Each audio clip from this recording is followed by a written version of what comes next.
Hello, everybody. I wish that this was more of an interactive exercise here, but it pretty much is one way. You can get a hold of me with a question anytime by typing it to Katie, and we'll try to facilitate that as smoothly as possible.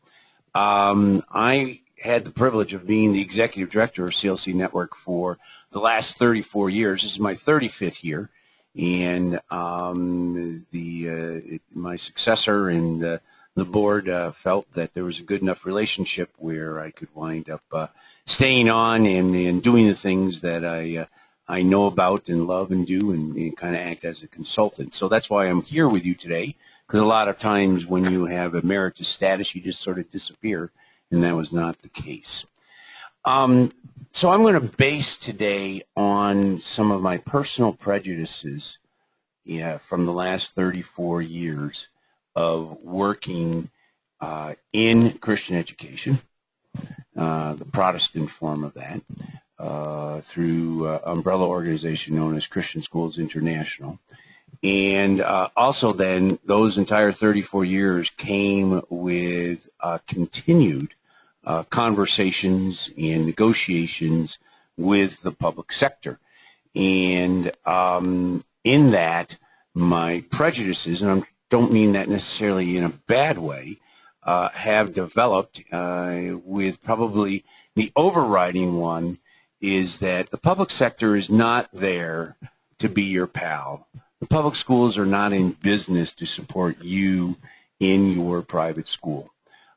They have to by law, and that's what we're going to investigate today. But it's going to take advocacy on your part. There is money and resources available, and that's why if we're on the first slide, right, it just basically says there's money for your religiously affiliated non-public school that a lot of us leave on the table, right? I mean, this is tax money that's earmarked for your schools and really belongs to your constituents. And at least my reading of the good book is that, the Lord asks us to be good stewards of all we're entrusted with, and that includes the government money that's just waiting to be collected. Now, that's easier said than done. So why do we in the non-publics, and particularly in the religiously affiliated non-publics, why don't we pick up all the available money from the federal government? And I think there's a number of reasons for that. The first one is that it does take a bunch of work, especially the first time.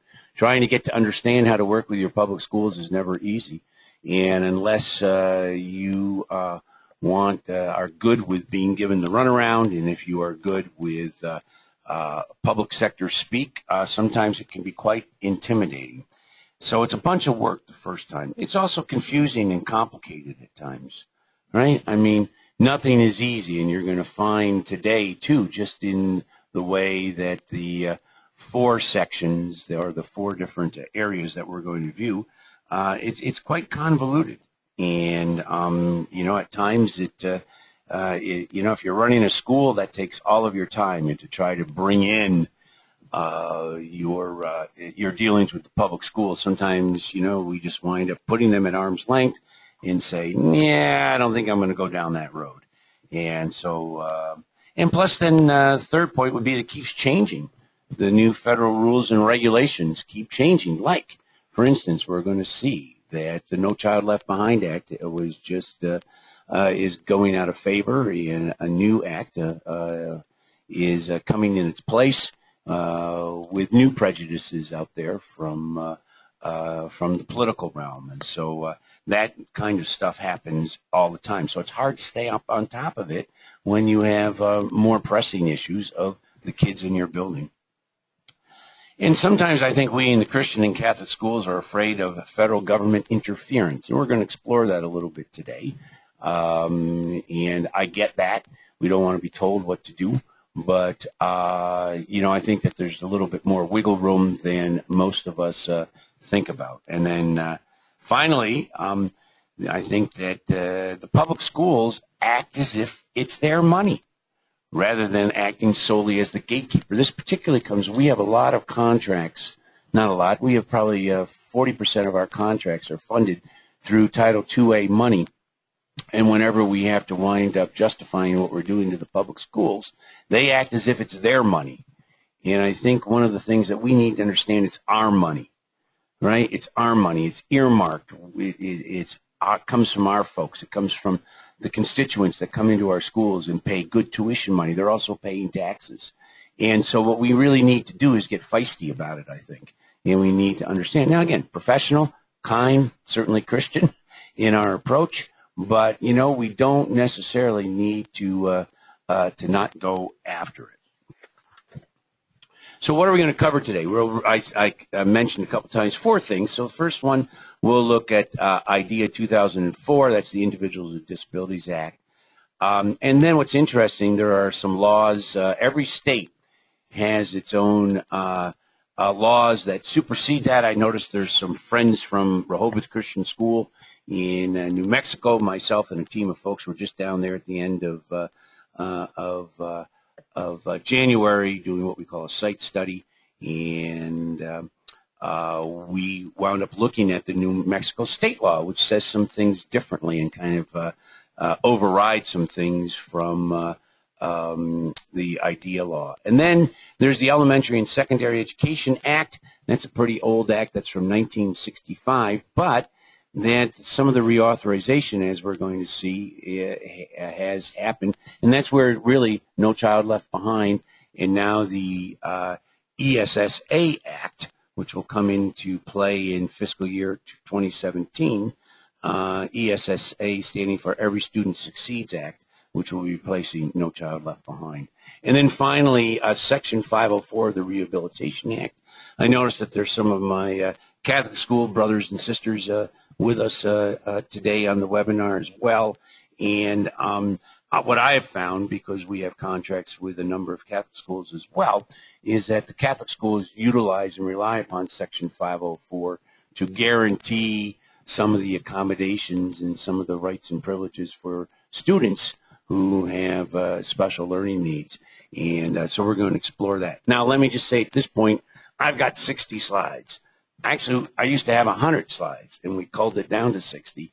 And if we don't get through them all, I'm really going to try to make sure that we at least get through the first 3 up and through the ESEA Act. If we don't get to Section 504, I think that the material that you got in the slides and the material that Katie will wind up sending you within a week or so with the notes should suffice on that. But hey, let's give it a whirl and see if we can move fast. So here's my attitude. Here's a prejudice, right? What does IDEA 2004 mandate to religiously affiliated non-public schools? The answer, not much. And that is the truth, not much. What they do is that they guarantee a process. And I would say that in my travels around to over 150 Christian and Catholic schools in the last 25, 30 years, that we don't go after it all that much. And so consequently, what we get is not a mandate of services. What we get is a mandate of process. And so you have got to work the system. You've got to work the system, work the system, work the system. And if you don't get anything. So that again is a old standing prejudice on my part. So what are the actual mandates of IDEA? And the first one is child find, and that's just what it says. That's your evaluations. I bet you every one of you out there listening to the webinar right now have at some point had a child evaluated by the public schools. And this comes under the child find mandate of, at least presently, IDEA 2004. And what are the components of child find? Well, as the slide says, it needs to be similar in activities as those that are in the public sector. Now, this is a theme. We're going to start hearing themes that run through not only IDEA, but also ESEA, the Elementary and Secondary Education Act, and also Section 504. Because the feds are involved in all of these, and so they start from certain philosophical premises. And this particular particular first bullet point on this slide is one of those, is that we're going to keep hearing that we're supposed to get in the non-publics, in the privates, and we'll just call them privates, okay, private schools, because that can mean sectarian or non-sectarian, and is that we're going to want to understand that we have some safeguards. We're supposed to get what the public sector gets. Now, again, my 34 years of experience says not. Are you kidding me? Doesn't happen. But if we're supposed to be able to, what does that mean? And how do we at least bring the gap between not getting what the public schools get and having exact parity? Where can we do that, right? Here's what's interesting, too. Child Find has a separate funding stream from actual delivery of services. In a moment, we're going to hear the words proportionate share. And in the words of proportionate share, what that means, that is the funding mechanism for the services that we get through IDEA. But basically, Child Find has its separate funding stream from the feds that the public schools use, and then proportionate share is what the public sector winds up utilizing to actually give us anything. So in particular, if you get occupational therapy, physical therapy, and speech therapy, as well as a teacher consultant, that's the purport that comes out of proportionate share dollars. But if you get an evaluation from a kiddo, that comes through the Child Find dollars. That's very, very important, because sometimes, to be perfectly honest, the public sector will tell you that it comes out of the same pot. Not true. Third bullet point, the LEA. Okay, we're going to be seeing the letters LEA a lot. You might want to make a note. LEA stands for a Local Educational Association. We'll also see SEA a bunch. That just means the State Educational Association. So we're just using the abbreviations here. The LEA of the private school must do an evaluation upon request of parents. So as probably you know, right, if you've worked the system, you understand that if you are, we'll use my neck of the woods here, and if you have a Christian or Catholic school in Grand Rapids, Michigan, but you serve students from Wyoming, Michigan, because I know I have some Catholic high school from Grand Rapids and a Catholic elementary school from Wyoming, and so they've got to leave the city of Wyoming, kiddos, if they live there, and go into Grand Rapids for high school. And once they do that, Grand Rapids Public Schools is responsible for that student. Okay? So that's what it means by the LEA of the private school. The private must do an evaluation upon request of parents for that school. Now, here's what's interesting. After a while, we're going to look at the state of Massachusetts state law, and that winds up turning the federal law on its head and winds up saying just the opposite. But that's the only state that winds up doing that. But that's just a weird deal. But the LEA of the private school, so wherever your school is, if you take kids from 10 different school districts, public school districts, into your private school, then that public school where your school lies is responsible. And then Child Find, the evaluation and timing is that, believe it or not, in the public schools will never tell you this, but you can have one every 12 months if you want. Most of us in the heads, if you've worked the system, you have 3-year re-evals on the brain, and that is correct, but the actual window is 12 to 36 months. So if you have someone evaluated now by a public school in March of 2016, if in May of 2017, that is post 12 months, you should be able to have that done again. Now, they're not going to be happy about it, not at all, but the law does care for that. The Child Find process must be designed to ensure the equitable participation of parentally placed private school children and an accurate count of those children for proportionate share purposes. All right, so we've already kind of gone over the Child Find word, and hopefully you have an understanding there. Now we get some new concepts here, and an accurate count that leads to proportionate share, and we're going to look at that. And ultimately, okay, here's another term that comes out of the law, out of the federal law, and you've probably heard it is FAPE, right? It's an acronym, FAPE. It stands for Free Appropriate Public Education.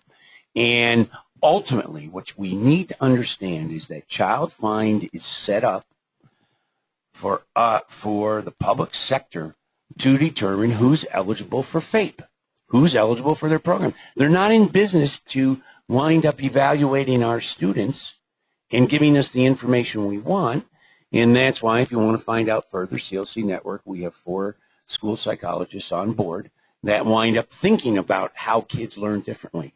Whereas the public sector likes to determine eligibility, and they will evaluate for eligibility. We here at CLC, we have a little phrase that we want to understand students most excellently. We want to understand your students most excellently.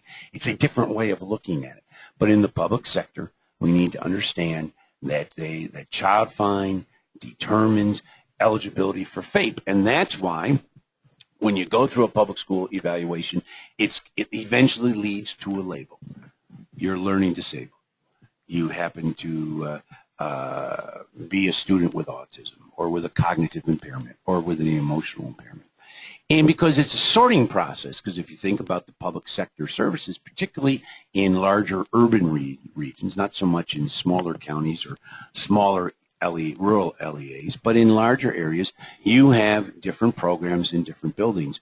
And so it's a sorting thing. So if you're learning disabled, you go to this school in this district. And if you have, happen to have an emotional impairment, you go to the EI program over in this district. So we need to really understand what we're talking about. And so that's important. So another term that comes up then is FAPE, F-A-P-E, Free Appropriate Public Education. The whole Child Find system is put together so that the public sector can determine where students will go. So part of the actual mandates is services. So now we're actually up to services. Imagine that. The federal government actually talks about services. Yeah, not really. All right, not really. The first thing they have is a disclaimer, and that is that no parentally placed child with a disability in a private school has an individual right to services. Wow, what does that mean? Doesn't have an individual right to services. Well, how do they get services then? Well, what we're going to find out is that IDEA looks at granting through this process of timely and meaningful consultation is you have to come to some conclusions about what kinds of services you want from your public schools. And that eventually results in a service plan. But you can't, the reason I think they put this disclaimer in there, the individual right to services, is that you can't take in a student and says, well, this student happens to have autism, and so he's got to have speech, and he's got to have occupational therapy, and he's got to have speech therapy. And you have to give it to them in public schools. And they're going to say, no. If you remember, we wound up making a decision between our 2 entities that you weren't going to get occupational therapy or physical therapy. Now you can get speech therapy because we agreed upon that, but you're not going to necessarily get occupational because that student does not have an individual right to service. The service plan. A service plan must be developed and implemented for each private school child with a disability who's been designated by the LEA in which the private school is located. So that will go back to Child Find. So if you just want to put a circle and just put Child Find in it, that's really what it's talking about, is that you have to qualify kids. And then the actual services are specifically rendered as agreed upon by the LEA and private school. And in a moment, right, we have got to begin dealing with the terms timely and meaningful. Timely and meaningful. So let's look at timely. All right, let's look at timely first. The consultation, let me just make a few preparatory comments, is that the public schools have to come to us and have to determine the proportionate share of federal funds that are available and how they're actually calculated. And then they have to wind up talking about those, the service structure, right? So what we talk about require written affirmation is that When timely consultation winds up being given to you, then the LEA has to come back to you with, and you have to sign some type of a paper. I don't know if you've ever done that. I know most schools have not, right? But IDEA requires the public schools to get written affirmation from you that you've had this timely and ultimately meaningful consultation. And then imagine this, you have a right to complain. That's in the law too, right? So if you sit down with the public schools and you wind up saying, well, for my proportionate share dollars, here's what I want: occupational therapy, speech therapy, physical therapy, and a teacher consultant to help us talk about kids. And they go, no, sorry, not going to happen. And you say, come on, at minimum, that's what I want. You know, they're going to come to you for written affirmation. You don't sign it. And instead, you shoot off a letter of complaint. And that is perfectly legal. And again, it's kind of a due process system that they have on. So, so let me just make this comment about the complaint. Right, you as a private school official, you have the right to submit a complaint to the State Education Agency, the SEA, that the LEA did not engage in consultation that was timely or did not give due consideration to your views. Right? They have to give due consideration to your views.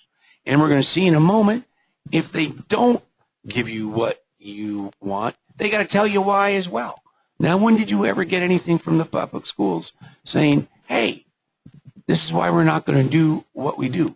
And I'll tell you in Michigan how they handle that, because they do sort of tell us why we don't get what we want in the state of Michigan, but that'll come a little bit later.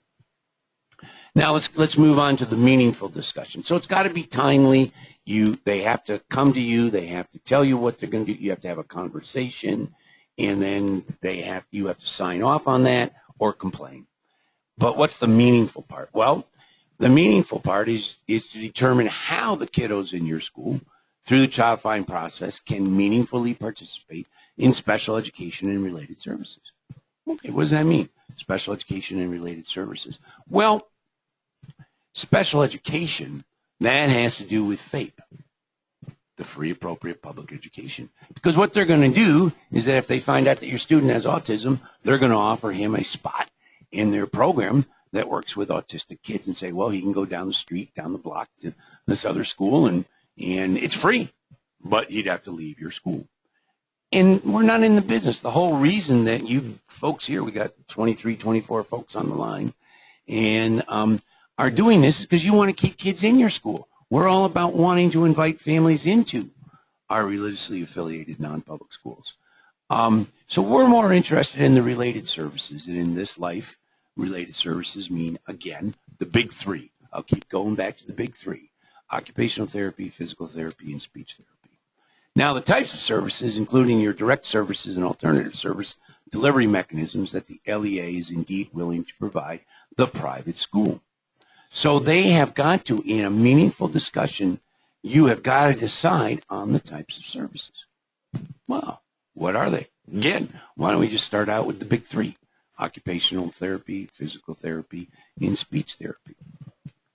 Now, the next line, including direct services and alternative service delivery mechanisms. I'm going to go back to my pals down in Rehoboth, New Mexico, where we were at the end of January, and they wind up receiving some of their speech consultation in a long-distance manner by remote. Now, how good do you think that is? How good do you think that is? So the Gallup, New Mexico public schools have their speech therapists sitting in a public school and beaming it on over to the Christian school campus, right? But guess what? That is an alternative service delivery mechanism. I don't know how it could work, and certainly maybe it's better than nothing, but that certainly is not our first choice. But that's allowable, right? And then finally, the third bullet point: to determine the proportionate share of federal funds available to your school. and how the LEA actually calculated it. All right. So once we start talking about money, this is our first foray into actual money, we're going to find out that it's sort of magical out there, folks. It's mysterious. To be perfectly honest, after 34 years, I have no idea exactly how they figure things out. And you try to pin them down, whether it's idea money, whether it's title money, or whether, and those are the two big pots. But we have the right to have them explain it to us. And I'd love to, if anybody out there has actually gone up against their public schools and demanded an accounting from them as to how they either figure out your proportionate share money under IDEA or your title money. I know in schools around here for Title II money, principals call up the Grand Rapids Public Schools or their local public schools, and they just give you a number, right? They say like $8,675. They say something. So if any of you have, I'd be really interested if you've actually sat down face to face, and because I would think that would be so cool. And if you were able to do that, if you actually got your public schools to literally tell you how they're going to fund services to your school, kudos to you. Kudos to you. All right, so where are we at? I'm losing my voice, Katie. I'm losing my voice. Anyway, why don't we go to the next slide here? We're still on the meaningful discussion, right? If the LEA disagrees with the private school officials, a written explanation of why they chose not to provide the requested services will be provided. So again, we already talked about that. But again, I just want to keep stressing that if you have a legitimate request of what you want, then you can wind up asking them. And if they don't do it, if you put it on the table, they have to tell you why not. So again, here's the frustrating thing. IDEA does not list the services that you can get. What IDEA does is gives us a process to negotiate for services that generally we don't take advantage of because it winds up being pretty onerous. And to tell you the truth, and I don't mean this in a bad way to all of you out there, kind of outside of our skill set. To be perfectly honest, it's outside of our skill set. So anyway, so yeah, that's enough on that one. Required annual count. Okay, so now we're getting to how do they figure out proportionate share? Well, proportionate share is based upon how many kids have gone through an evaluation and can wind up qualifying for services. So during an annual count, and by the way, the dates that IDEA gives is between October 1 and December 1 inclusive of each year, right? Between October 1 and December 1 inclusive of each year, you should be asked by your public school how many kids you have who qualify. Whether they receive services or not, that doesn't matter. We're going to see in a moment. That does not matter at all. So there's even a timeline there that they have to do this count. So first bullet point, determine the number of private school children with disabilities attending their private schools in their LEA. Now, just imagine in the Grand Rapids Public Schools, for instance, our hometown here, is that they have a ton. They have some Baptist schools. They have some independent schools. They have some private schools. They have some Christian schools. They have Catholic schools. They have Seventh-day Adventists. So just imagine they've got to figure this out for all of them. But it still doesn't matter. The count must be used to determine the amount, second bullet point now, that the LEA must spend on each private school in the next fiscal year. So it's that simple. And it's based on the current standing evaluation performed within the last 36 months. Remember I said you can get an evaluation not more than every 12 months, and certainly it can be advisable to get a re-eval every 36 months. And those are things that that the public school needs to do. Let me make a disclaimer here as well. I have a note for myself here, right? Is that IDEA 2004 actually, IDEA 2006, it was passed in 2004. and sometimes it's called IDEA 2006. That's when it was enacted. It doesn't matter. It's the same law. Opens the door for their child find to use evaluations that have RTI information. If you're used to working with the public schools and you've been around for 20 years or longer, what you came into was what was called the discrepancy model. And the discrepancy model to determine kids that have particularly cognitive impairments is what is the potential and what is the actual achievement. And if there was a 2 standard deviation difference between potential and achievement, then you would wind up having a call for a disability. Now, that was all on the school psychologist.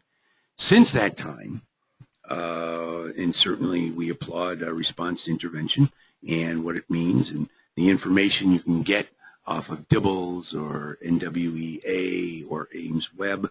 But you can use RTI data if you want. And then in some states, like in our state of Michigan here, it's also what's called patterns of strength and weakness. A lot of times our public schools, I know that Rockford Public in particular, I think, likes to use patterns of strength and weakness. And sometimes what they'll try to do is tell us in the non-publics that that's the kind of information we have to give them. Oh, not true, folks. Not au contraire, mon ami. Not true. They cannot force us to give them patterns of strength and weakness information or RTI information. And that winds up, they can go back to, because the federal law winds up saying that you can still use the old discrepancy model. So don't fall for any intimidation that you have to spend all this time in filling out their patterns of strength and weakness. I know that in West Michigan here, Ottawa County is kind of fond of PSWs, so you know don't follow that. But let me just say this, since I've been realistic. I don't think I'm being critical about our relationship with the public sector, but I'm being realistic, and I'm trying to give you some motivation to go out there and advocate for your rights. But here's the deal: is that we always need to appeal to our public sector colleagues' better side. They're in this business for the same reason that we are, right? They're in this business so that we can wind up serving kids. We'll say, hey, we want to serve God's kids, and we want to show them a way to live so that they can be servants in the kingdom. Public sector doesn't use those words, but they want to grow kids to become good citizens. They'll probably use those kinds of words. So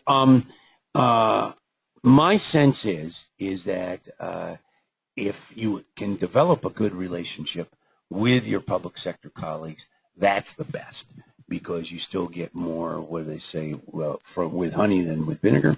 And I think if we appeal to their altruistic sides, their good-natured side, and just point out that it's really important to you that you get some of these services. Here's a thought too, that just to give you motivation. In the greater Grand Rapids area in the 1980s and 1990s, every 1/3 of the students went to non-public schools. So imagine that 33% of all the students in the greater Grand Rapids area went to non-public. So picture 3 houses next to each other and 3 doors open at the same time. And one of those doors, those kiddos go to a Catholic school, Christian school, Baptist school, whatever. Just imagine if we all closed. Ha! Imagine if we all closed. 33% of the students that we take into our schools would be passed back to them. They would have to build new facilities. The state funding, they'd go broke. They would go broke. Another thing that's helped out here in West Michigan is that we also are a political bloc, right? That 33% of students that went to non-publics also represented voters, and it represented majority of those parents actually went to the polls and voted. And so a lot of times our religiously affiliated non-public schools, at least in West Michigan, got our due from the public schools because of that voting block, because the public schools wanted to make sure they treated us well so that we'd go out and vote for their millages and building projects. Anyway, I'll get off that tangent, but I do think that what I want you to take away from today is not even the technical information. Because here what you can do, you can Google, just Google any of these, any of the 4 topics that, well, and primarily the 3 topics that I'm covering here today, and leisurely go over this, because there's so many documents out there that are in a question and answer format, and to be perfectly honest, it's where I get my information as well. I can just wind up integrating it in a way because I've dealt with it for so long, and so I do wind up thinking that some of my side comments may be more helpful than the actual technical comments. Where are we at here, Katie? Okay, next slide. We're still on this required annual count. An evaluation of a non-public student is still an initial evaluation, even if a prior evaluation was done by a private school or other private provider, by a public school, and the student was found to be ineligible. That's a game they like to play. Well, we already evaluated the kid back in 3rd grade and he wasn't eligible. Well, too bad. Do it again, right? And if you notice, right, they use the word ineligible there.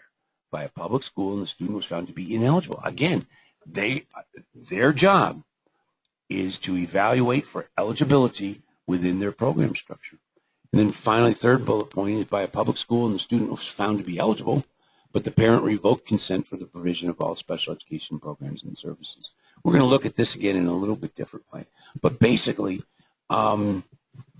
if you wind up, however you get a child evaluated, it doesn't matter.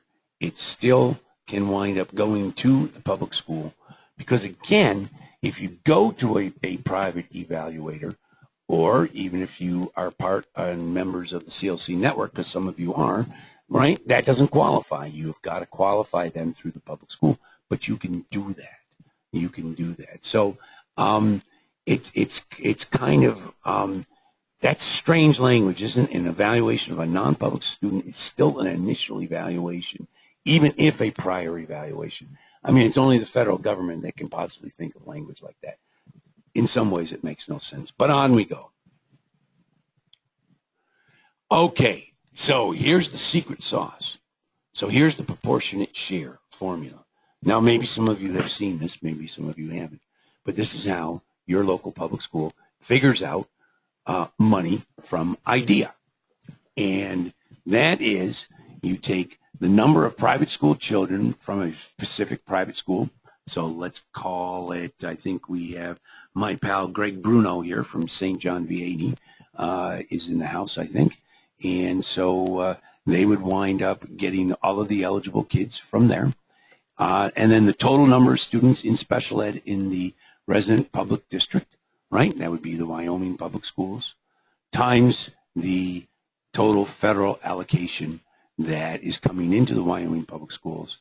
And so the math of that is that if Greg happened to have 10 students that were eligible, and there were 200 total, that would be public schools and all of the other non-publics that are in Wyoming, right?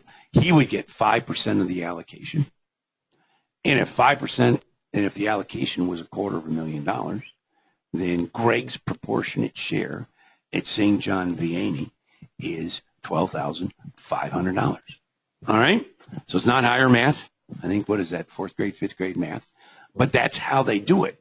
But, you know, but it's how they figure out that first number, right? And then put it into their equation that is a mystery, right? In other words, they have to count all of our students, then they have to load it into the barrel with all of the students that they serve in their public school district, their LEA, and then you can do the division, right? And you get a fraction, or you get a decimal point, and you do that. Now, we're going to see in a moment, next slide. No, I guess it doesn't come yet. But anyway, when the evaluation indicates educational needs, necessitating special education, oh, this is what the non-public parent can choose to do, right? They really have 3 choices. So we go through, have one of our carrots tested.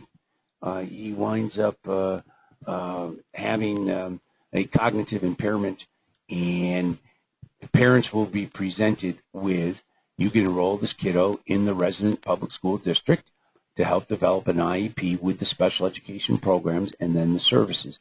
That's the FAPE end, free, appropriate public education. You've all experienced that. If you've worked with the public schools, they'll say, well, if you want to send Joey to us, then we're going to send him down the block to Buchanan School, and that's where we would have a room that would wind up meeting his needs. Of course, they give lots more information than that, but that's it. And parents could say, cool, that's what we want. Sorry, Catholic school, sorry, Christian school, sorry, Baptist school, we're out of here. That usually doesn't happen. I mean, it really doesn't. They can decline all special education. They can say, you know, that's okay. We're not going to, we don't want anything to do with you. We don't need any of your services. We have that option. Or they can wind up declining all the programs from the public school and accept a non-public service plan for ancillary services from the public district. And again, the ancillary services are the big three: speech, OT, PT. And so consequently, and then what the public sector has to do is put together a non-public service plan. We got an email from someone out, I think in California today or somewhere, who asked about that. Said, well, we have kids come in with IEPs and they get, speech services twice a week in the public school, but they come into our Christian school and now they have a non-public service plan, and they only get it once a month. And okay, so why is that? How can that be? Well, that's because you've switched from FAPE, free appropriate public education. Remember, no kiddo is necessarily entitled to those twice a week services. You parents decide to come to your religiously affiliated non-public school, and all of a sudden you're down to once a month.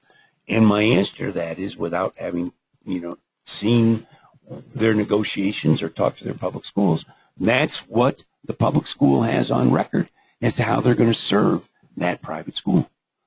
You're only going to get speech services once a month. That's all you're going to get. That's my guess. I'd have to talk to those folks, but that was just an email that came in from somebody who wanted to be with us that couldn't, and she couldn't figure out. In the morning, that doesn't make sense unless you know how to work the system or not work the system. And in that case, that would be my speculation. Before we go to the next slide, excellent. We have two questions. Two questions. All right. The first one is regarding private evaluations, which was back a slide or yes. two. And that question, person wants to know if a student is evaluated and found eligible to receive services through CLC Network or Pine Rest, which is local, or another organization. As a school, we still need to go to our public school and have them evaluated again.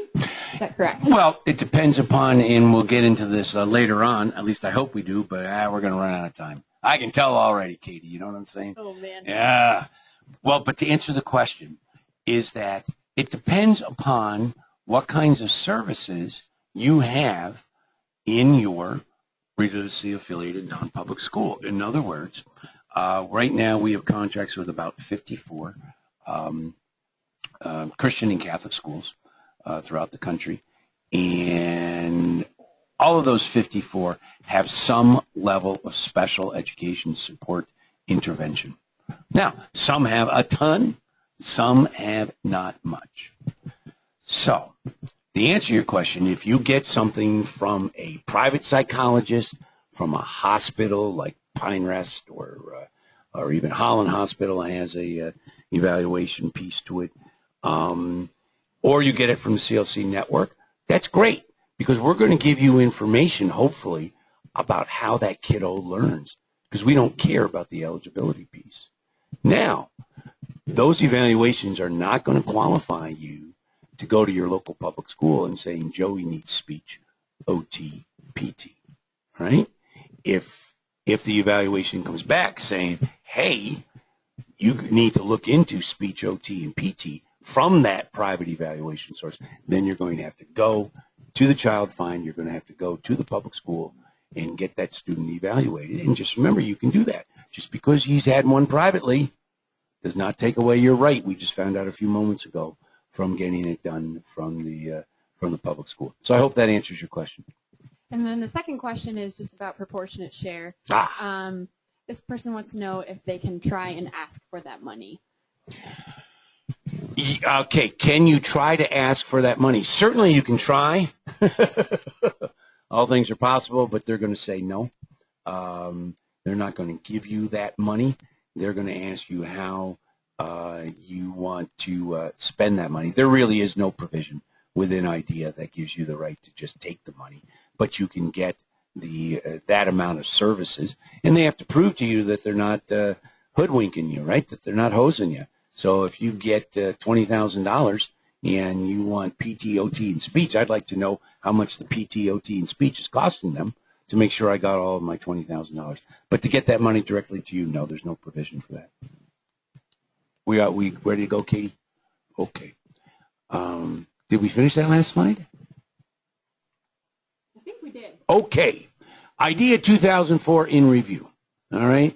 Basically, as a private school, you want services from the public schools that work for you. That's my prejudice, right? You want the ones that'll work for you. Let me say another disclaimer too.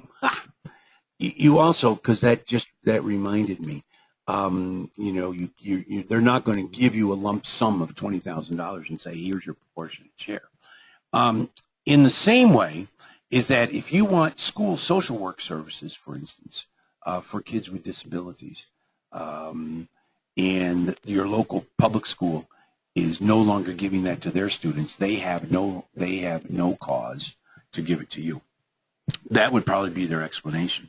So let's say that you ask for school social work services, particularly for your emotionally impaired kids, and they say, no, we're not going to do that, and here's why. We don't even give it to our own kids. So be it. Now, there's also a difference between school social work services for general education environment, for adjustment issues. In some of our area public schools still wind up giving school social work services to their general education groups, but not to their special education groups. So again, if a public school is not serving their public school kids in a certain way, then they have, they are not going to serve you. You can't make them serve you in that way at all. As a matter of fact, you can't make them serve you at all. Anyway, review. So make sure you have that yearly, timely, and meaningful consultation with your LEA, right? And make sure that they disclose to you your exact proportionate share funds. And you just ask, oh, so how much are we getting? And how'd you figure that out? I mean, just ask the questions. And if they start going, it's because maybe nobody's ever asked them that before. IDEA 2004, called IDEA 2006, guarantees nothing. You have to fight for it. That's the bad news. As you see, there's no individual right to services. There's no laundry list of services from the feds. And you just have to go in and have a conversation. However, you always appeal to your public school colleagues' altruistic instinct. I talked about that before. And Bear, question for you about the LEA. Is there a specific person or a position at within the LEA that schools should approach to ask about their funds? Yeah, every major school district or every minor school district, little school district too, has a special education department. So somebody within there, and then there has to be a concomitant person in the business office, because there's all kinds of money flowing in and out to pay for special education services. So you start with talking to your special education director or special education teacher consultant, and then move down the line until you wind up getting some answers. As far as your title money goes, there's usually a title person as well in the business office, and there's usually title service folks in your public schools that wind up overseeing that program. So that's where you would wind up going. Now, one of the things that we'll see in the ESEA, which oversee the title, is that, they're supposed to contact you in the same way in IDEA. They, really, they are supposed to contact you. Remember, it's supposed to be timely and meaningful, and they are supposed to contact you. Let's see. Push your LEA to use your proportionate share funds to secure as much speech, OT, and PT. That, for me, is that, I think that you can wind up through professional development and some minimal outlay of special education teacher funds is work with the general education teachers and do some remedial stuff on your campus.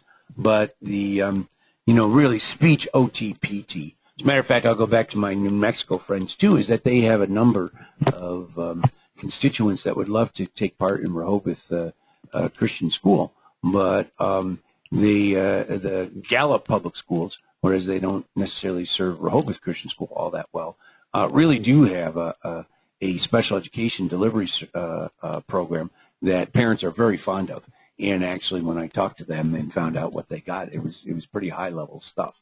So there again, for those parents, it's speech, OT, and PT that is not going to be given on the campus of Rehoboth Christian School, but they can get that in the Gallup Public Schools. If money's left over, try to secure some teacher consultant time. I think teacher consultant time, and again, we don't have time to go into creating a child study team, but if you want to contact me, I can talk a little bit about the three-step child study team process that is pretty simple to enact. And get as many child fund. This is it. This number 7, lucky number 7. I grew up in the 50s and 60s in outside of New York City, so I was a Mickey Mantle fan. So number 7, not only is it a great biblical number, but it's also a great number for baseball fans. Mickey Mantle. How can you, Katie? Come on, Katie's laughing at me. And number 7, get as many child fund evaluations done as is legitimate. And legitimate is kiddos that you are concerned about. Do not hold back from getting those evaluated. And here's why, right? You need those evals to qualify students in your school for proportionate share dollars. You just need them, right? You need, that's how you get them. So if my pal Greg Bruno over at St. John Vianney thinks that he has 10 kids who qualify, but he's only had 4 kids go through the evaluation process, then he's losing out on 6 kids that can add to his proportionate share dollars. So that's really, really, really important. And then the second piece is that you'll get some information, right, for our educators, for our 6th grade teacher and 5th grade teacher and 12th grade English teacher. Information is power. If we understand kids and how they learn and what we may need to modify or accommodate, we can wind up assisting them. But this is really important. Get as many child find evaluations done because you have to qualify kids. Those are the kids you put into the proportionate share funding cycle. And the more kids you qualify, the more money in services you can get. All right. We're going to try to do this very quickly. I give you this name, Barbara Ruga from Law Office here in Clark Hill. Barb, we've had Barb on retainer here since probably the mid-'80s. And she specializes only in school law, but I'm sorry, she is from their school law department, but specializes, she and her colleagues, in special education law. I talked to her, and she was glad. I mean, hey, I'm advertising for her, so what wouldn't she like, right? Anyway, anytime that you have a question about any federal law or state law, and in a moment we're going to look at a couple of state laws, just Barb is the lady I call.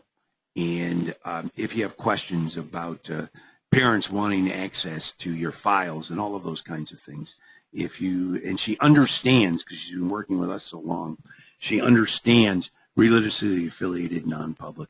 And she'll always start out her consultation with you, well, now, if you were in the public schools, you'd have to do it this way. But because you're a private school, here's where your leeway is. So she's really good at that. So take advantage of this if you ever need her.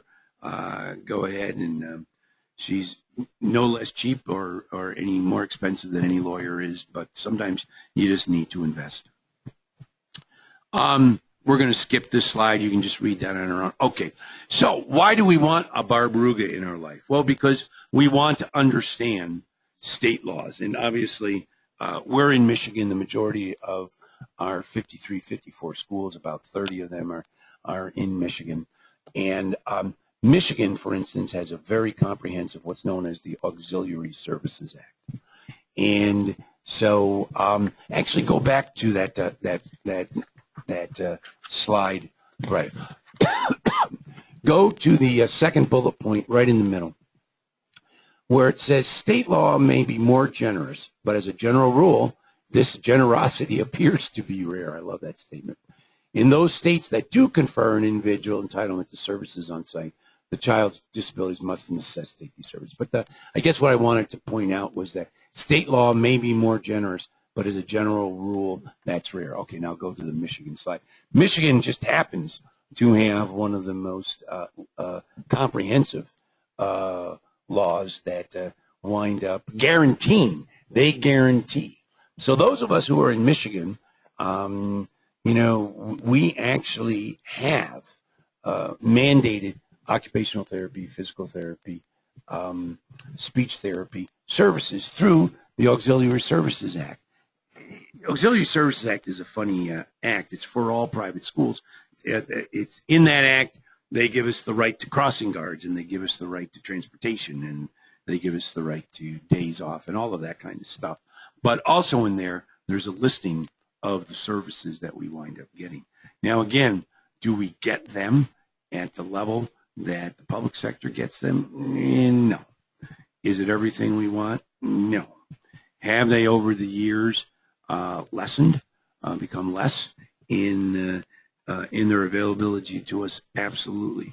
But the Michigan Auxiliary Services Act is something that at least mandates.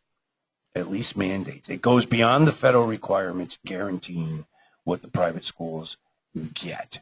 And then also, this is why. So, in Michigan, at least in Kent County, which a number of the schools that are with us today are from, is that Kent Intermediate School District puts together what they call a timely and meaningful consultation meeting out at the Intermediate School District. Intermediates is really over the LEA. It's between the SEA and the LEA. And every state has them. In this state, they're known as Intermediate School Districts. Anyway, you get a notification. Probably you all get a notification. Come on out to Kent Intermediate School District on the Beltline to our service center, and we're going to have this meeting. And then you wind up going through a 45-minute presentation by the Director of Special Education for the Intermediate. And then you sit with your local public school people.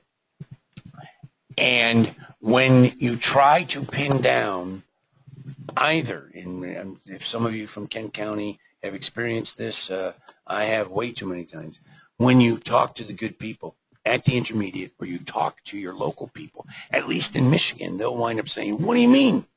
We give you more services than are prescribed in the federal law. We spend more money on you than your proportionate share. So we take some general fund money here in Kent County. We add it to your proportionate share dollars, and you get more services. So don't ask us for the exact accounting of your proportionate share dollars, because we can guarantee you that you are receiving more. Now, what are you going to do about that? I mean, you sort of have to take them at face value. I have never, in 34 years, I have asked for an exact accounting on proportionate share dollars that went to the schools that we served, and I have never, ever gotten it, and I get the consistent for 34-year answers that we put together. We do, because of the Michigan Auxiliary Services Act, we have to give you more than most states give their non-public schools. And so consequently, just go away. We're not going to answer that question. So, okay, so be it. Next slide there, Katie. So this is New Mexico. When we did the research through Barbaruga on New Mexico law before we went, we found out an interesting thing is that they have an addition, and this is one of a few things, an additional category that most states don't have called developmentally delayed. And that additional category is for private school children ages 5 through 9. And it's for documented delays that are 2 or more standard deviations below the cognitive age in either language, cognition, motor functioning, emotional development, or adaptive functioning. And all I'm trying to point out here is that that state law gives them a different category for younger kids that is more specific, that adds more services. And so if Rehoboth Public or if Rehoboth Christian School needs to find out more about that, they should talk to their Gallup Public Schools and find out what does that mean and how do you actualize that. But that's something that state law winds up giving. And I already told you that they do some of their consultations through long-distance remote feeds. And again, I guess you'd have to talk to them to find out exactly how that works. But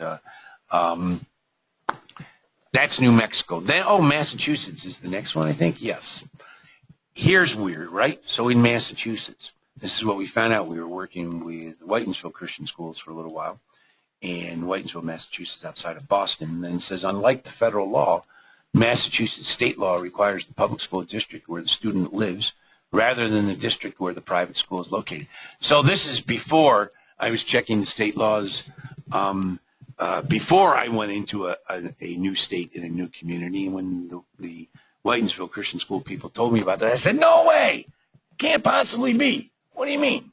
You know, it's Uxbridge Public Schools where Whitensville Christian is located. They have to do it all.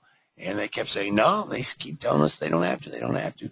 So I quickly, while I was out there, called Barb Ruga, and she, within 24 hours, did a search of the Massachusetts law. And sure enough, sure as shooting, it's unlike the federal law. It's the only state, as far as we know, it's the only state that we've encountered yet, anyway, in Massachusetts, where the state law requires the public school district where the student lives. So imagine this. There's some kids that travel 45 minutes from their homes to Whitensville Christian School. And if those kids have to get evaluated, or those kids have to get speech OT or PT, they have to get it from those public schools 45 minutes away. Guess what? Doesn't happen. Doesn't happen. Anyway, next one. Oh, this is Wisconsin, basically saying that in Wisconsin, we don't necessarily have to send our special education teachers or adjunct people into private schools. The Attorney General concluded that was impermissible under Wisconsin law. They have a very heavy separation of church and state in the area of Wisconsin. And here again, I couldn't understand. We're involved with Oostburg Christian, and I think Paul Modal is in the house as well, principal of Oostburg Christian. See you in a couple of weeks, Paul, if you are out there in webinar land. And so I remember going there and finding out that their speech person wouldn't come into their building. Speech person used to come into their building, then all of a sudden they got a new director and a few years ago, and then that speech person wasn't going to come into their building. And what's weird is that an hour and 10 minutes away is Central Wisconsin Christian Schools in Waupun, and there the Waupun public schools are more than willing to come into Central Wisconsin Christian Schools. And so again, just because it's the law doesn't mean that they won't do it. Just because it's the law, it just helps them if they don't want to do it.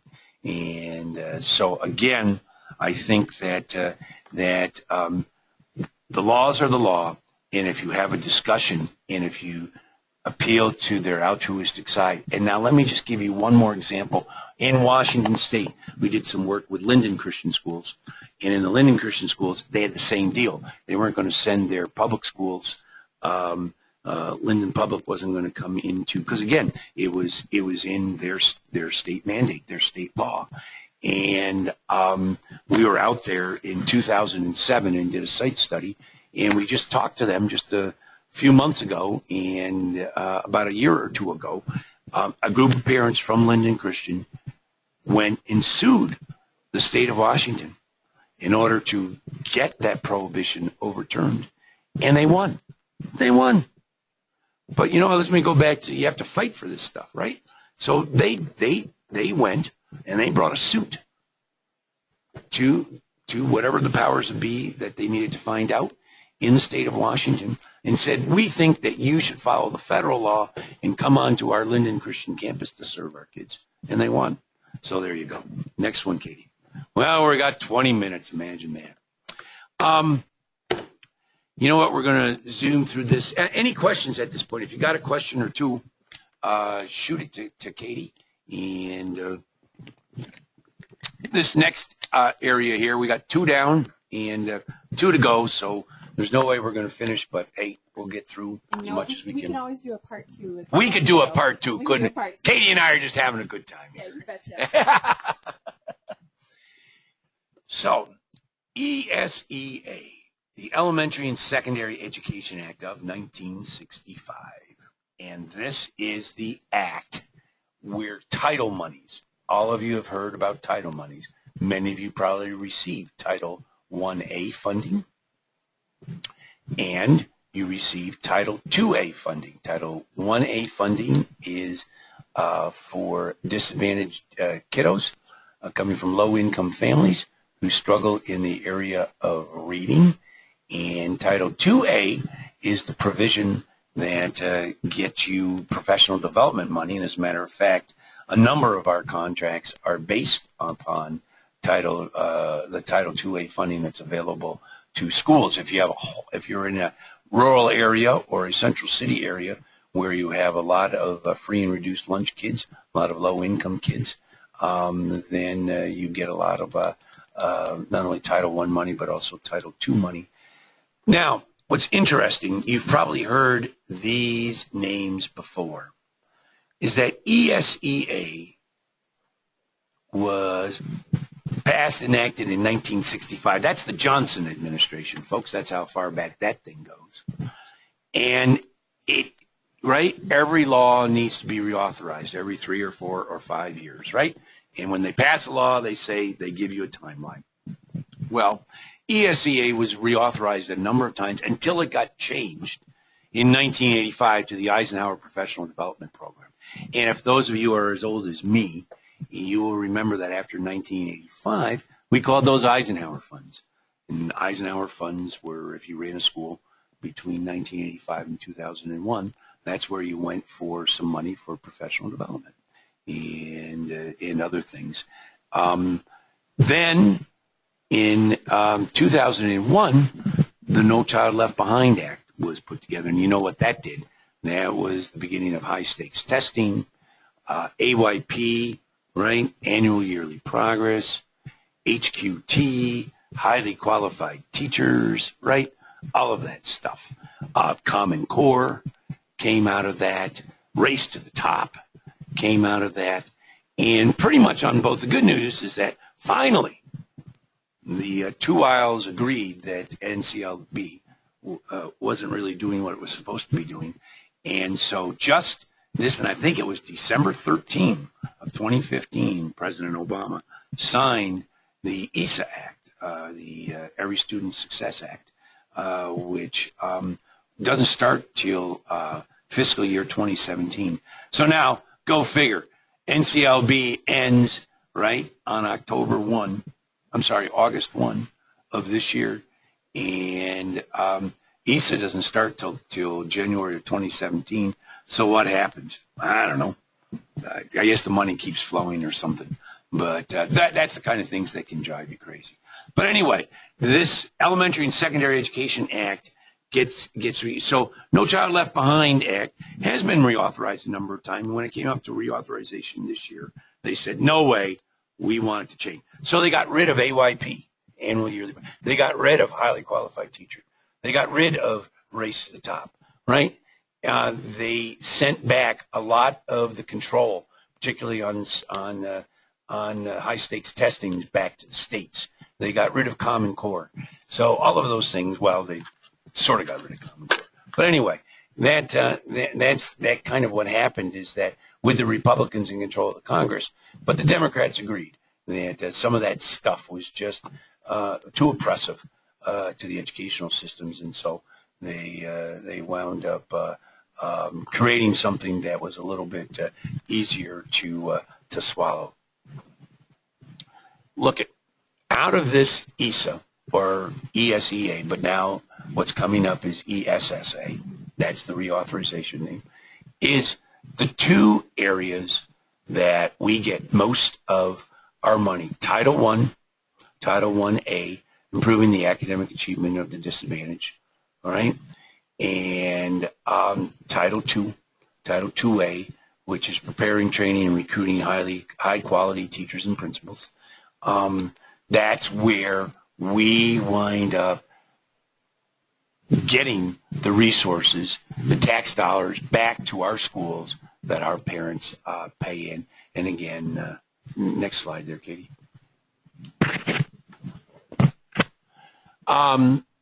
What services must be provided? Services or other benefits that are equitable to those provided to eligible public school children. Look at that. Look at that. Look at that first bullet point, right? In other words, the feds have a mantra, right? The feds have a mantra. And that mantra is equitable, right? To eligible. Equitable services to eligible children. If they're in your schools, they have to provide it. Now, the question is, how do we get into that meaningful conversation? Because we're going to find out that we need to have that as well. These services must be developed in consultation with officials of the private school. Now, I would rather guess that you probably have had a better chance in your career to have a meaningful conversation with your special education, your public school special education department about IDEA and or the state laws that are in place that govern special education than you ever have. Try to find a title person. Try to find a title office. Try to, and try to find information on that. It's almost impossible. If any of you have had any meaningful conversations with title people that are in charge, either at the local level, the state level, or the federal level, why don't you type that into Katie, because I'd love to hear about that. But here again, these services must be developed in concert. So imagine that. If you're at, I think we have someone in the house from West Catholic High School, and here in the city of Grand Rapids, and you should be able to go and have a meaningful conversation about developing services that come with title money. Now, with the Grand Rapids Public Schools. So and in a moment we're going to see where that falls apart. But anyway, and the services are designed to meet private school, third bullet point, students' educational needs and supplement, look at that, supplement the educational services provided by the private school. Supplement. Usually what happens when you deal with governmental agencies is that they say, everything's cool if the services go to kids, but they can't go to your school program. They can't enhance your overall program. They can't wind up replacing a teacher unless there's sometimes title programs will do that. But in general, they're not going to build you a building. They're not going to wind up giving you necessarily a counselor or anything like that. But here in this law, in ESEA, it says that the services under ESEA and now as reauthorized through the ESSA, yeah, that gets confusing. ESEA, Elementary Secondary Education Act, ESSA, Every Student Succeeds Act, Success Act, is that those services are designed to meet our needs, to supplement the educational services. And it doesn't get it doesn't get any more specific than that. That's a concept that's worth having a conversation about with your public sector. How do I access that? Usually the LEA should contact you. Well, imagine that. I don't know about you, but I certainly haven't heard of our local public schools contacting us about the title programs that were, maybe they do. Maybe they do. Maybe I'm all wet on that. And if I do, my apologies to the public schools. But that's what the law says. LEA typically contacts you and all private school officials within its boundaries to begin that consultation process.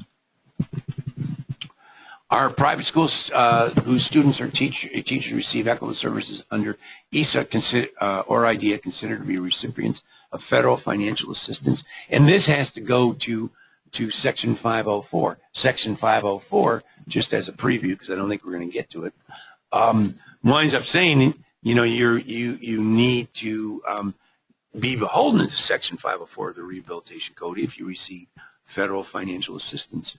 And they wind up demarcating that between if you get any money through ESA, the Elementary Secondary Education, or IDEA, that's not federal financial assistance, right? Why?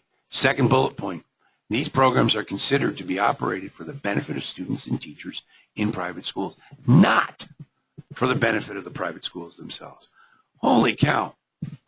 Talk about getting confusing. Go back to the previous slide. Can you do that, Katie? Right? Oh, the one before that one. Right? Go to the third bullet point there.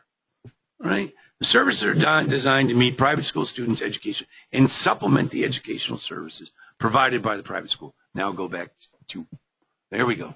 Oop, there we go. Right? Second bullet point. Why aren't those considered to be, because there it says in the second bullet point, that's because those services are going to the students and teachers, and it's not for the benefit of the private schools. So, you know, to be perfectly honest, I mean, I'm supposed to be giving this webinar, and as I was preparing for it, I just would keep shaking my head and going, this is crazy. This is absolutely crazy. I mean, first they say one thing, then they say another thing. But here's the deal. Let me give you a perspective, since we're down to about 12 minutes, is that, you know, just go and ask. Just be a pest.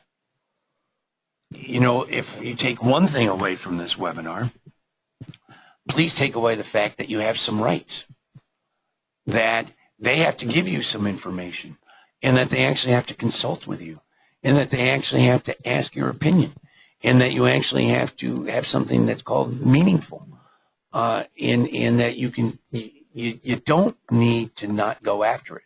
But here's the deal. It's going to take you time. You're going to have to get up the gumption, right? You're going to have to get out of your comfort zone.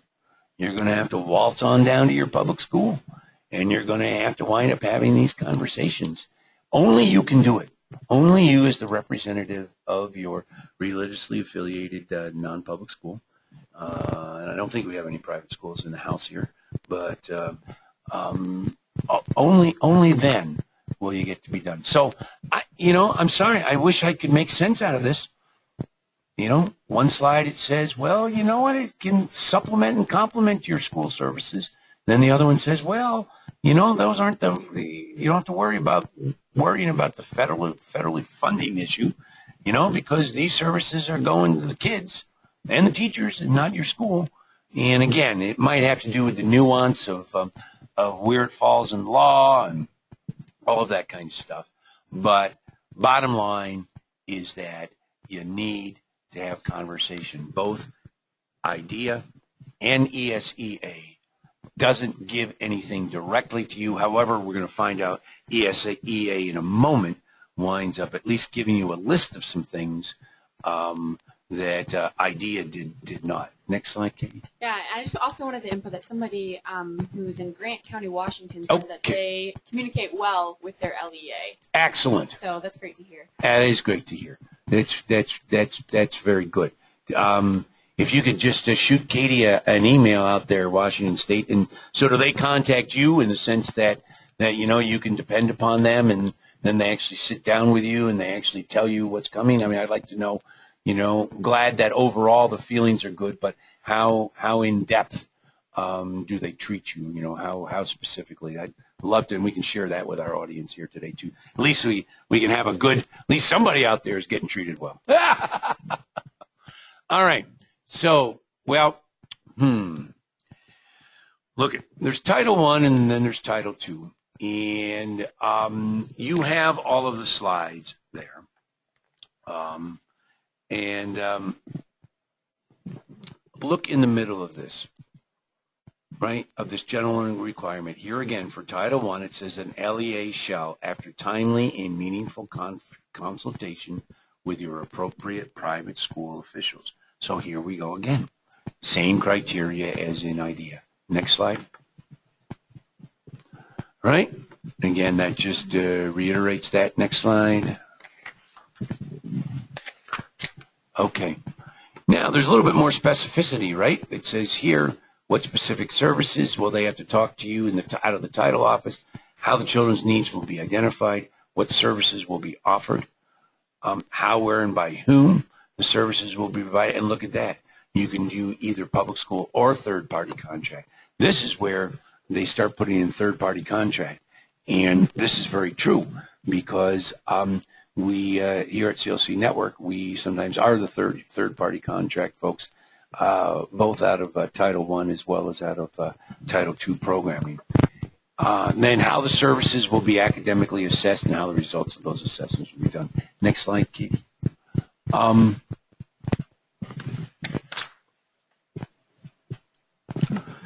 And then if you go to the second slide, again, I'm trying to just catch some, or the second bullet point there, it says, towards the end, it says the LEA will provide in writing an analysis of the reasons why the LEA has not chosen to use a contractor.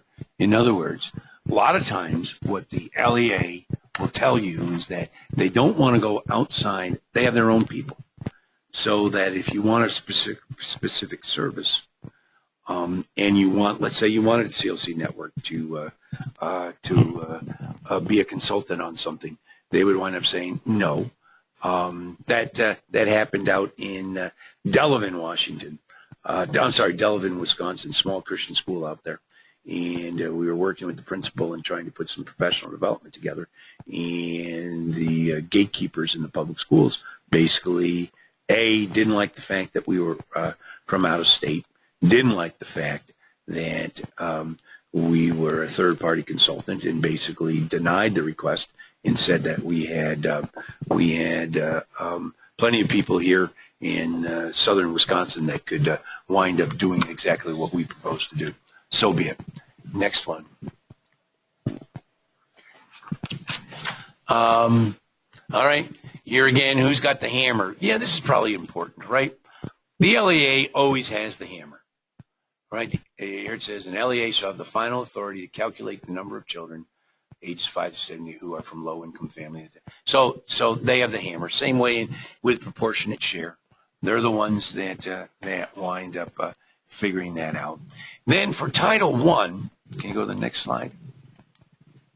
Right, Title I is really for disadvantaged youth. That's the language that they use, and basically, you have to have, and I'm moving ahead, I'm doing this from memory, is that in order to get money into your school system for Title I, and Title I's for low and disadvantaged youth, particularly in reading and math. So like my pals down at Rehoboth Christian wind up having both a remedial math because they're in a low income area, have a remedial math and a remedial reading teacher that comes out of Title I. And it's usually based on the free and reduced lunch. But the first criteria is that 35% of your students need to qualify, and that's the first one. And they do that generally. There's actually 5 standards that you can use for Title I, and free and reduced lunch is generally the biggest one. And yeah, the title money that you wind up accessing also comes from the student's resident district.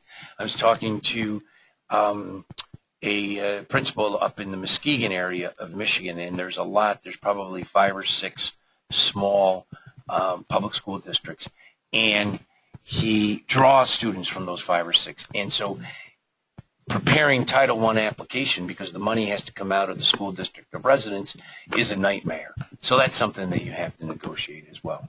We got to wrap it up, huh, Katie? And do. okay, just where shall we go? Where shall we go? I can share a couple people have talked about their relationship with their LEA. Oh, that'd be great. Yeah, Why don't you share that? So the gentleman from Washington said that they schedule our yearly meeting and they'll have a conversation. Their relationship is amicable and our services are provided upon request. He said that we also meet with the evaluators and assist with the evaluations.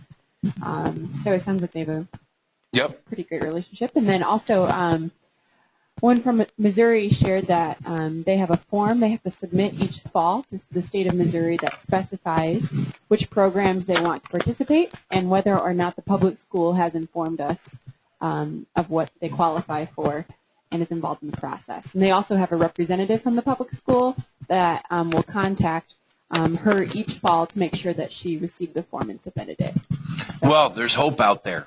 And I really appreciate that. And I think, though, that you good folks from Missouri and from Washington can thank the good Lord for that kind of a relationship, because a lot of times it just doesn't happen.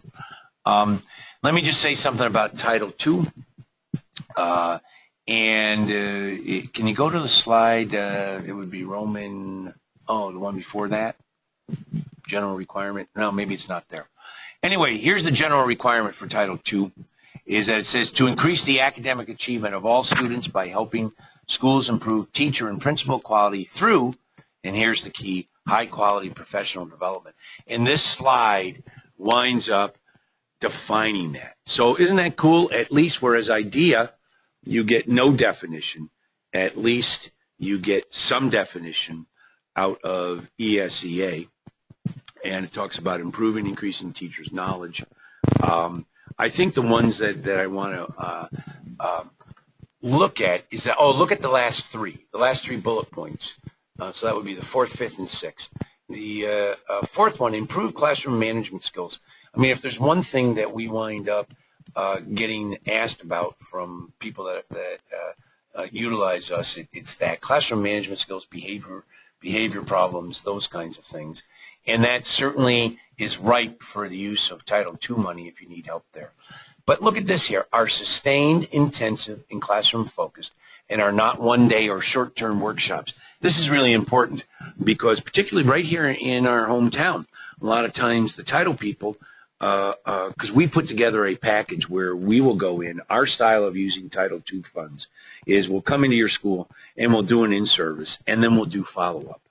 We'll do sustained quarterly follow-up, 2 minutes I'm told.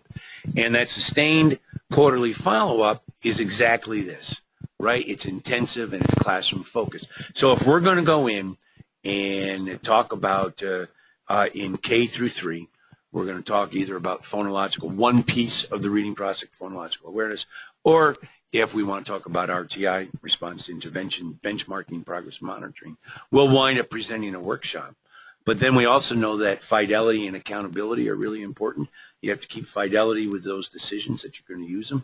And then if you provide support, you can keep people accountable. And you can only do that through sustained, intensive, classroom-focused workshops. So it's not just one day or short term. It's a long term. So that bodes well for our ability as the CLC Network to help non-public schools across the nation. And then finally, advanced teacher understanding of effective instruction strategies that are based on research, and we wholeheartedly wind up agreeing with that. We talk about the fact that we are a research-based best teacher organization, and we believe that in the non-publics, particularly in the religiously affiliated non-publics, we have a mandate to do the best that we can on behalf of the Lord and the students that He entrusts us with. And so what better way than to use research to wind up vetting our textbooks and vetting our methodology and vetting our techniques. So I think I'm going to stop there. I apologize for not getting through everything, but we can either, Katie will probably contact you to see if we do a round 2. I think we can. We could schedule a part 2 and certainly notify everyone that's been part of this. And a recording will also be available of today's presentation And then also you do have the slides that Bear covered today. They're in the handout section, as I mentioned at the beginning of the webinar. So you can also reference what we talked about, but then also see, looking forward, some of the things we weren't able to get to today. So if you do have any questions that we weren't able to respond to, please feel free to send us an email. You can email Bear at bear@clcnetwork.org. It's kind of like share. It's kind of like share, only it's Bear. B-E-A-R, Bear. But we're grateful for you joining us today, and we will be in contact about part 2. Absolutely. And for all of those who know me a little bit and have met me, thanks a lot for attending today. For those of you who have I've never had the pleasure of meeting, maybe that will happen someday. CLC Network, check it out with Katie. Katie is responsible for getting the word out on all the different services that we wind up having.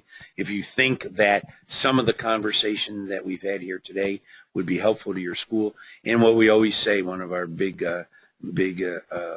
conversation points is that, we don't sell programs to private schools, religiously affiliated, but we sell conversations. That's what we want to have with you, is conversations, and I just wish that this could have been a little bit more conversive, but not in my lifetime. Next lifetime, huh, Katie? Yeah, perhaps. That's right. Good. Thanks a lot, folks.